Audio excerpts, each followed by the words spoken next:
रुक करते हैं इस वक्त की एक और बड़ी खबर का। पश्चिम बंगाल के सीएम ममता बनर्जी ने कल अपनी पार्टी के स्थापना दिवस पर रैली की और कोलकाता रेप मर्डर केस के बहाने सीधे तौर पर केंद्र की मोदी सरकार पर निशाना साध दिया। तो पश्चिम बंगाल की मुख्यमंत्री ममता बनर्जी अपनी पार्टी के स्थापना दिवस पर रैली कर रही थी और उस वक्त उन्होंने पश्चिम बंगाल में जो रेप एंड मर्डर हुआ डॉक्टर के साथ, लेडी डॉक्टर के साथ, उसका भी जिक्र किया और उन्होंने कहा कि ऐसे लोगों को, दोषियों को तो बख्शा बिल्कुल नहीं जाना चाहिए, फांसी से कम कोई सजा मंजूर नहीं। लेकिन केंद्र सरकार पर भी इन्होंने सवाल खड़े किए हैं। ममता बनर्जी कल बहुत ही आक्रोशित नजर आई थी, गुस्से में नजर आई थी मंच से। क्या कुछ कहा था उन्होंने, सुनिए। মোদি বাবু আপনার পার্টিকে দিয়ে আগুন লাগাচ্ছেন, মনে রাখবেন বাংলায় যদি আগুন লাগান আসামও থেমে থাকবে না, নর্থ ইস্টও থেমে থাকবে না, উত্তরপ্রদেশও থেমে থাকবে না, বিহারও থেমে থাকবে না, ঝাড়খণ্ডও থেমে থাকবে না, উড়িষ্যাও থেমে থাকবে না, আর দিল্লিও থেমে থাকবে না। আপনার চেয়ারটা আমরা টলমল করে দেবো। तो ममता बनर्जी के इस बयान पर सोशल मीडिया में सियासी जंग छिड़ी हुई है और एक के बाद एक करके कई नेताओं के ममता बनर्जी से सवाल भी सामने आए। उन्होंने आग लगाने की धमकी देने की हिम्मत कैसे की, कैसे आपको ये भी बता दें किसने क्या बयान दिया है। देखिए, सबसे पहले हिमंता विश्व शर्मा ने कहा कि आखिर धमकाने की हिम्मत कैसे हुई। योगी आदित्यनाथ ने भी एक बड़ा बयान दिया। उन्होंने कहा किस तरह से ममता बनर्जी का जो ये बयान है, बयान से लोकतंत्र लज्जित हुआ है। और इन सब के बीच आप देखिए ममता बनर्जी का एक बयान और तमाम राज्य के मुख्यमंत्री अलग अलग उनका बयान सामने आ रहा है। इसी क्रम में मोहन चरण मांझी का बयान आया, बाबूलाल मरांडी का बयान आया। ममता के नापाक इरादे स्पष्ट हो चुके हैं।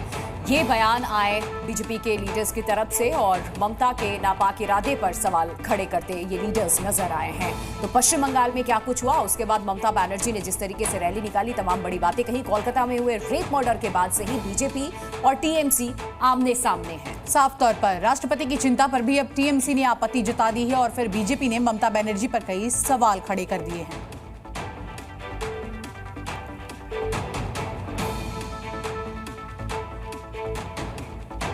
वहीं कोलकाता में हुए रेप मर्डर के बाद से ही लगातार बीजेपी और टीएमसी आमने सामने है। राष्ट्रपति की चिंता पर टीएमसी ने साफ तौर पर आपत्ति जताई है और फिर बीजेपी ने ममता बनर्जी पर सवाल उठाए हैं। क्या रिएक्शन सामने आए, क्योंकि राष्ट्रपति ने चिंता जताई थी कि मैं भी भयभीत हूं, ऐसी घटनाएं चिंतित कर देती हैं। बिल्किस, मध्य प्रदेश, मणिपुर,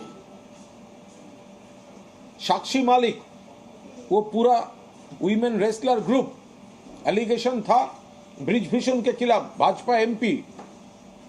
मैडम, आप जिस पार्लियामेंट जॉइंट सेशन में स्पीच देने जा रहे थे वहां पर वो ब्रिजभूषण बैठा था, तब आपको दिल ने कुछ नहीं कहा? ममता बनर्जी जो नॉर्थ कोरिया के प्रेसिडेंट हैं किम जोंग, वो अपने विपक्ष को बर्दाश्त नहीं करते, उसी तरह ममता बनर्जी अपने विपक्ष की बात को बर्दाश्त नहीं। तो वहीं कांग्रेस ने असम के सीएम हिमंता विश्व शर्मा पर सवाल उठाते हुए कहा कि हिमंता की दृष्टि में दोष है। असम को कहा किसने धमकाया? अब आपके दृष्टि में ही दोष है हेमंत शर्मा जी, तो हम क्या करें? आप लगातार पूरे देश को धमका रहे हो, आप लगातार हिंदू मुसलमान कर रहे हो। ये धमकाना नहीं हुआ, आपके खिलाफ तो राजद्रोह का मुकदमा चलना चाहिए और आने वाले समय में आपकी अनियमितताओं के खिलाफ, भ्रष्टाचार के खिलाफ और आपके देशद्रोही भाषणों के खिलाफ निश्चित तौर पर कहीं ना कहीं राष्ट्रद्रोह का मुकदमा चल सकता है। हमारा ऐसा आरोप है। कौन माई का लाल पैदा लिया जो बिहार को जला देगा? अरे बिहार के लोग अमन चैन में रहते हैं, गांव में सुख शांति में रहते हैं, सामाजिक सांप्रदायिक सौहार्द ही हमारी पूंजी है। और ऐसी स्थिति में इस ढंग का राजनीतिक उपद्रव का बयान दिया जाना, राज्य के मुख्यमंत्री के नाते, पश्चिम बंगाल की वो महिला मुख्यमंत्री हैं, यह तो संवेदनहीनता की पराकाष्ठा है। तो देखिए, तमाम प्रतिक्रियाएं सामने आ रही है। इसी के साथ साथ इस पूरे मुद्दे पर जमकर राजनीति भी हो रही है और कई सवाल भी खड़े हो रहे हैं। सबसे बड़ा सवाल तो यही कि घोष बाबू की कॉल से बड़ा खुलासा हुआ क्या? उसके बाद घटना के बाद किसे उन्होंने कॉल किया था? क्या किसी को कोई निर्देश दिया गया था? बातचीत के दौरान आखिरकार क्या हुआ था? इस तरीके के सवाल खड़े हो रहे हैं क्योंकि दोनों को, चाहे संजय रॉय की हम बात कर लें या घोष की हम बात कर लें, ये दोनों एक साथ देखे गए थे और अब ये सवाल खड़े हो रहे हैं क्योंकि जो कॉल डिटेल सामने आई है उसको लेकर के ये सारे सवाल खड़े हो रहे हैं।